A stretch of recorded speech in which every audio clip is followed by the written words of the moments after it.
What's up guys, Jean here, back with another video, and in this video I'm hoping to show you guys the right way to search on Google using Google search operator. So let's go ahead and just jump right into it.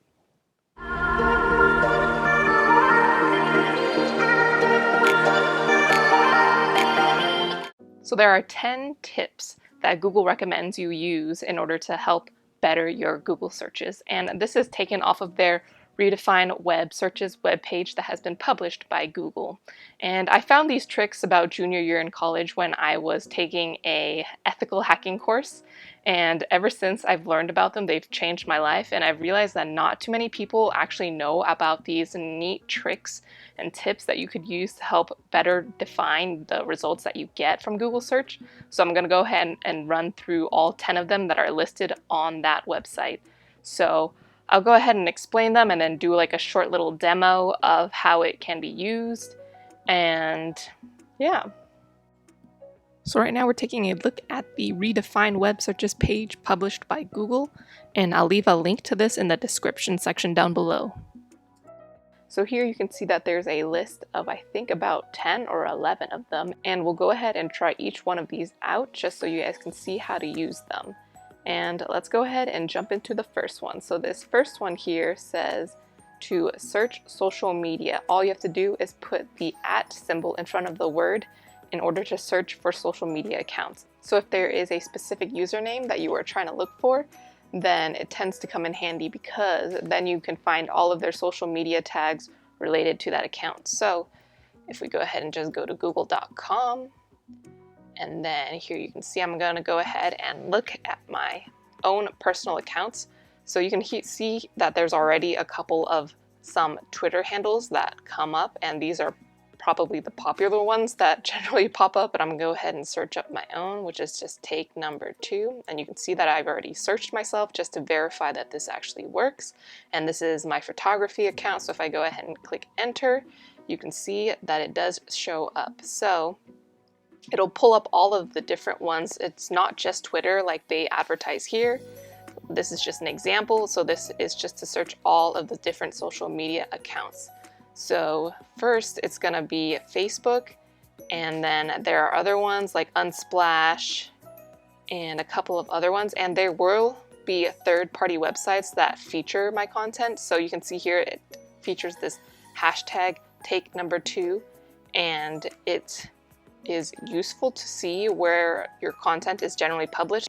And you can see here that it's basically taking everything with that hashtag on it. I also have a food account that's food 2, and as well as that take number 2. So it includes both of those incorporated into this different feed. And let's see, I don't have a Twitter account associated with this, which is why it's not showing up, but you can see here that it does pull up all of the possible different social media outlets that this username is on. So if you go ahead and search yourself, go ahead and see what different social media accounts you can find linked to that username. And that is searching for a price. All you have to do is put a $sign in front of a number, and the example here shows a camera for $400. So let's go ahead and try that. So if we search for camera, and then if we do like $300, it will basically pull up everything within that general price range. But of course, because this is sponsored content, it of course features this random like 360-degree video thing that's $800, but generally all of the results that show up under that will show up different items related to what you are searching under that price point. So here you can see the first article was best digital cameras under $300, and if we go to that link, you can see all of the things that they recommend here are in fact under $300, depending on where you are buying them from. So if we are looking for something else, maybe like a gimbal, we can do under, let's say, $200. And then you can see here that it does show different results within that price range. So that's pretty simple. This is a better way to kind of meet whatever you're searching for within a certain budget. So if you have a budget in mind, it's great to help you stay on track with that budget. On to tip number 3, and that is searching for hashtags. And all you have to do is put that hashtag or pound symbol in front of a word. And their example is hashtag Throwback Thursday. So if you can go ahead and go to Google, and we'll just do a Flashback Friday. And you can already see that that's already a option that shows up. And it'll show basically all of the different social media outlets that will highlight this hashtag Flashback Friday. And then Twitter already has the option to filter on hashtags. So this one, of course, will be super useful if you're trying to follow one. You can also search them up on Instagram if you'd like, which is the second option. And other items here will show on hashtag Flashback Friday. On to tip number 4. And that is to exclude words from your search. So all you have to do is put that subtract symbol in front of your word that you want to leave out. And in their example, they include Jaguar, speed, minus car. So this is because you want to get results on the actual speed of a Jaguar, not the Jaguar car. So let's go ahead and try out this example. See what we get. And then you can get the top speeds of the Jaguar. And then another example would be if we went ahead and included fixies. And fixies are typically bikes. So you can see here that mainly all of their bikes show up. But if we want to look for something that is not a bike, we just do minus bike. And then you can see, I guess, most of the results. Of course, their sponsored results are still bikes. And then if we go ahead and go later on, we can see that they do recommend different things that are still titled as fixies. This first one is some GitHub repo. Some other ones are add-ons and a YouTube channel and other things like that. So if you want to refine your search by finding a word that has multiple meanings sometimes, then you can go ahead and do that. On to tip number 5, and that is searching for an exact match. So all you have to do is put the word or phrase inside of quotes, just like their example here of searching for tallest building. So I actually tried that one out, and it just always shows tallest building no matter what. So this one we're going to go ahead and search for minimalism, if I can spell it right. So there is minimalism, and there's a whole bunch of different ones that come up, but we're specifically going to look for the books. So we're going to go ahead and look for a book. And then here you can see that they will only return results that are about minimalisms in book form. So here you can see that their general research actually is super useful. They don't show the sponsored part, I guess. Oh, I guess it's right there. Their sponsored part is down there. But in this little scrolling bar, you can see that they give you a really good result list of the different books that feature minimalism. So that's a way you can definitely refine your search. So if we go ahead and go back, maybe they have our information saved, but nope. So this one just generally will pop up everything related to minimalism. Then if you want to go ahead and do video, this one will only pop up videos that highlight the topic of minimalism.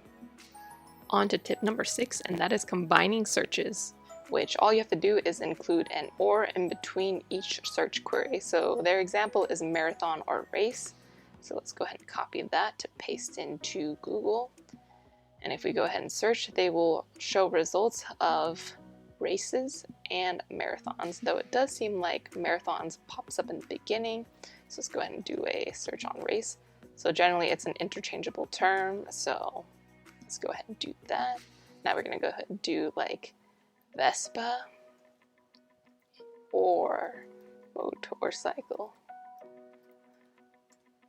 So let's go ahead and see what we see there. Then we go ahead and see general results of ones around me.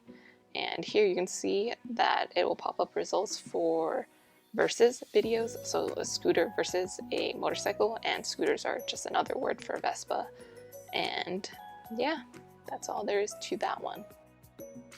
On to tip number 7, and that is to search for a specific site. So all you have to do is put site and then a colon and then whatever search domain that you are trying to look for. So if we go ahead and search for something on YouTube, it will only show results for YouTube. All we have to do is add a space for, let's see, microphones.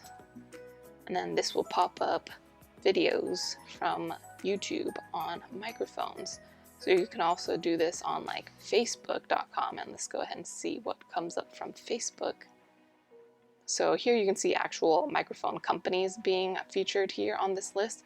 So this is nice if you have a certain platform that you are trying to look for results on, because Google has all of these pages indexed. They'll know what content is on each of the pages. On to number 8, searching for related sites.